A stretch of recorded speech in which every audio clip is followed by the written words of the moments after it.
তারেক রহমানের নির্দেশে আমরা যে সামান্য ত্রাণ এনেছি, এটা আমাদের ত্রাণ বিতরণের প্রাথমিক টিম করেছে।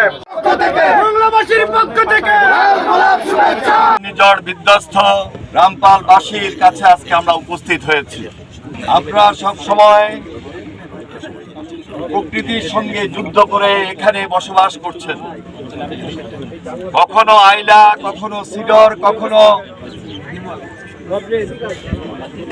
বিমাল, এই ধরনের নানাবিধ ঘূর্ণিঝড়ের সঙ্গে আপনারা এখানে যে যুদ্ধ করে যাচ্ছেন